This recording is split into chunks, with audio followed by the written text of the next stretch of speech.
Peace if you're willing to fight for it, and welcome to Make It Plain, the People's Talk thing, here with your brothers Amari, Samori, and soul sister Sade. Black Power, y'all. That's right, and here on Make It Plain, we are Black Power Media, nothing more, nothing less. That's right. Yo, we talking about black businesses today. That's it, straight to the point, That's why I like this dude. Okay, black business. We're gonna talk about why is it important.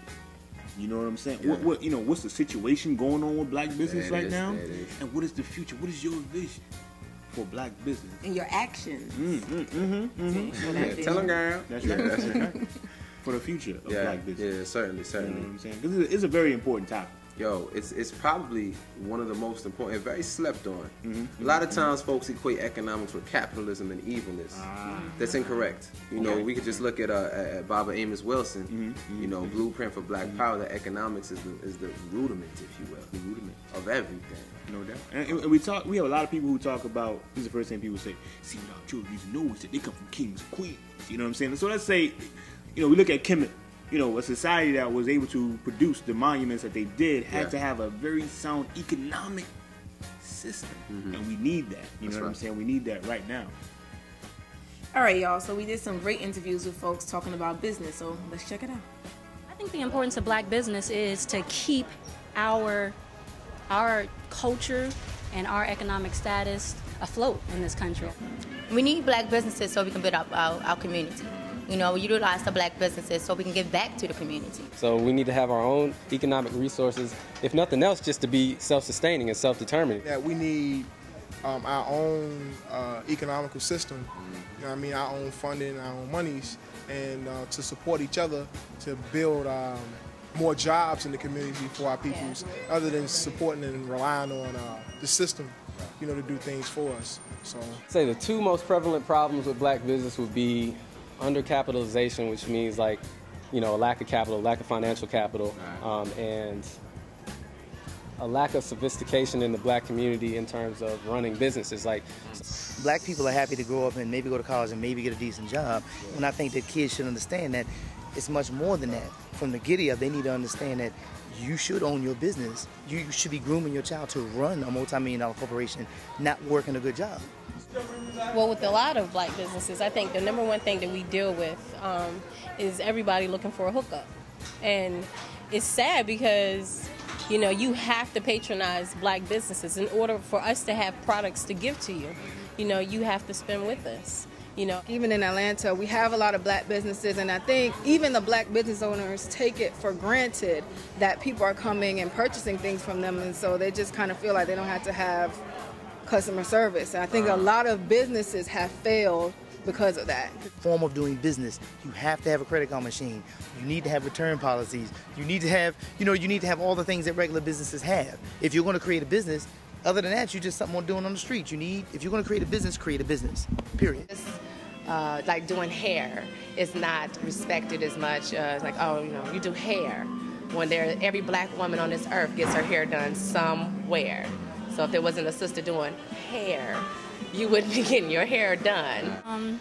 I think one of the biggest is a lack of support in the black business. Well, I don't think the capital is that difficult because we have it. We're spending it. We got the capital. If we boycotted, a holiday one year instead of spending our money on all this stuff that we don't need and just put it in savings or put it into investing, everybody get together, don't buy any Christmas presents, everybody buy a share of this stock in this black business. You know what I'm saying? So we have the capital, we got the money, we just spending it in the wrong places. But in terms of the educational system, it's kind of like the chicken and the egg. How do you give kids the education they need without the capital to build the institutions? I think we go about that by studying, first and foremost. We need to study. We need to study our culture and our history and the significance of it and understand each other better.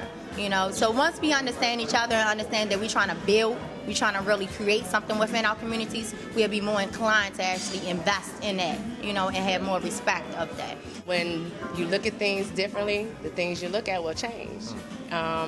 People have to change their minds. People buy black a lot, even when they buy food and things like that, but we had to expand out of food and clothes. We need to plumbing and all of that. private nursing or whatever you want to do.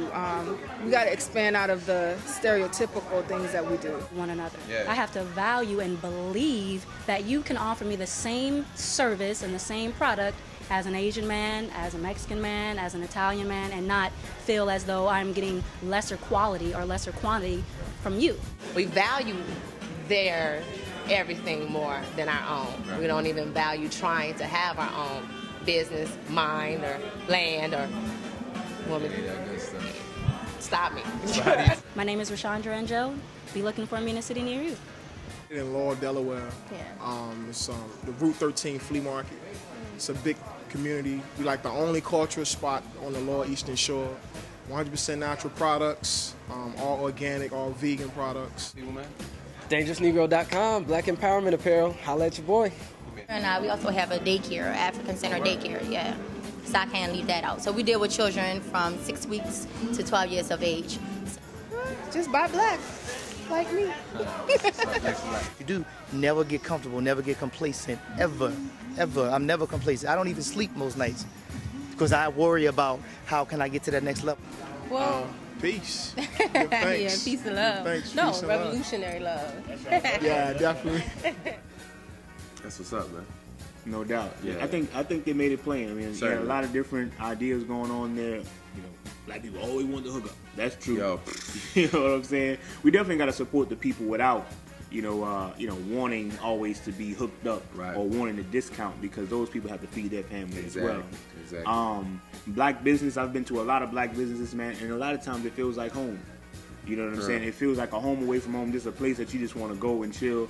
One business that comes to mind is really Community Book Center here in New Orleans. That's right. That's right. Black Star Books and Cafe. You know Right, what I'm I know. saying? But there's one issue that I've always had with black businesses, What's man. that, bro? Because What's for a that? long time, I've been that type of dude. Is like, yo, I'm gonna go out of my way to go to a black business. And one thing I hate. What's that? What it Ooh, is? look at his face. One thing I hate is when you drive all the way across town to go to a black business at the time that they're supposed to be open, and they ain't open. You're like, damn, see the white man gonna be open, and we see him be open. You know what I'm saying? That's mad funny. That's crazy, Nah, man. it's I be true. like, yo, look, when you have Yeah. the time, look, just be open. Yeah. You know, and in fact, to go a step beyond that, be open 15 minutes before you're supposed to be open and stay open 15 minutes later. It'll work wonders for, you know what I'm saying, the relationships that you build with That's your right. customers. And, you know, that's going to repeat the business. That's Yeah. going to repeat the profit. You know Yeah. what I'm saying? Yeah, So, I mean, yeah. what's some issues that you have? Well, for me, it kind of speaks to what you're talking about, being open 15 minutes earlier, open 15 minutes later. Not just is going to help with providing continuous, consistent customers. It also shows your consistency and also talks about your character. You're prepared because you're desiring to provide a service for the people that you love. That's right. I think Yeah. that when we talk about economics, the way that people see it, we forget that it's not about the money, but it's providing services for one another so that way we can sustain or build a nation. That's the Yeah. point of this to begin with. I think that people forget that on the side not only of black businesses but also of customers. And it creates this negative dynamic between the two. Well, I ain't gonna go to her hair salon, I ain't gonna go to her hair shop because she ain't do my hair right. She shouldn't have got a permit anyways. But Hold on. Okay. but that's another topic. But you know what I mean? It's not about bad mouthing the one person. Teach them, show them, like tell them this is why, you know, this is how I would like to see this better, and actually participate in each other as building up the community. No doubt. You know, y'all talk about relationships is what you mentioned, and it makes me think again of Dr. Amos Wilson when he said that an economy is nothing more than a series of relationships. When we're talking about building a nation, that nation is built on relationships. So that's definitely something that's important. Because I think that one thing that we have to be cognizant of too when we talk about relationships is right now we understand we are operating within a capitalist framework, you know, the largest society. We're not talking about supporting black businesses so that they could run off and then, you know, be mad, you know, affluent in the cracker community. You know, what we're talking about is supporting black businesses that in turn support black communities. So there must be some sort of mutual accountability. I'm gonna spend my money with you, but you also need to reinvest. So there's a lot of different ways. We're not talking about necessarily financial, although, you know, Samoy had a suggestion. You know, buying uniforms for the local basketball team. Yeah, you know, things like sending some books to come out of the academy. You know what I'm saying? Whatever. But the point is that also, but it could even just be opening up you know, your store or your shop for a meeting spot, you dig what I'm saying, or whatever. But you know what I'm saying, becoming accountable to that larger community.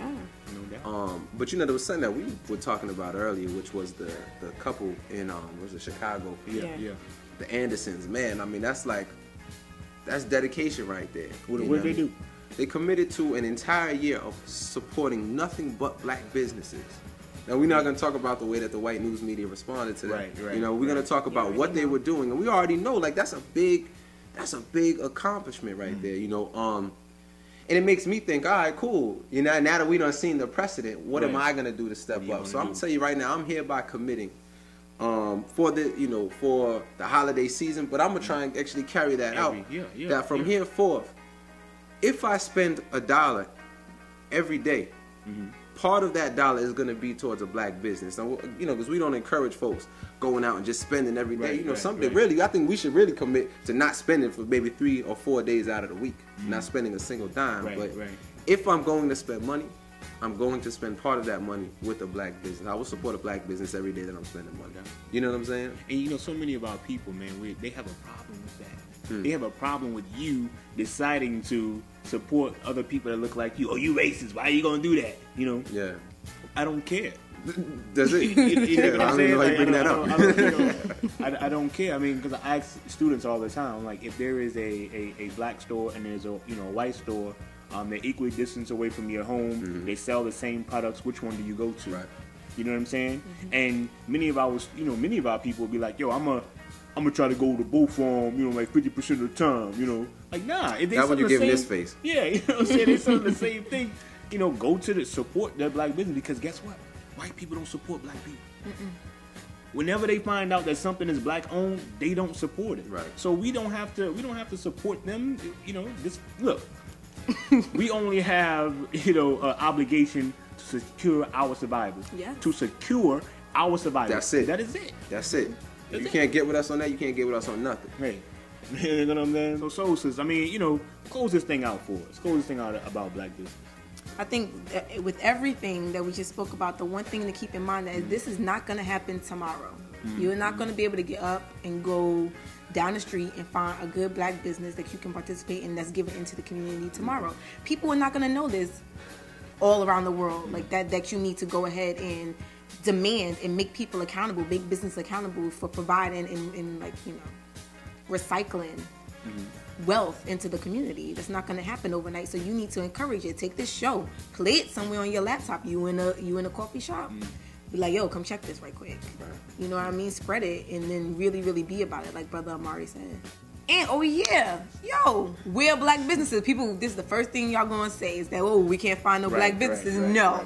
You go to Google and we just did it. You go to Google and you type in African businesses, black businesses, black business lists. There's blackbusinesslist.com. There is africanmarketplace.com where you can even get stuff. You want to get fabric, you want to do whatever, you want some shea butter, go over there instead of going and get that white people watered down shea butter that'll do enough for your skin anyways.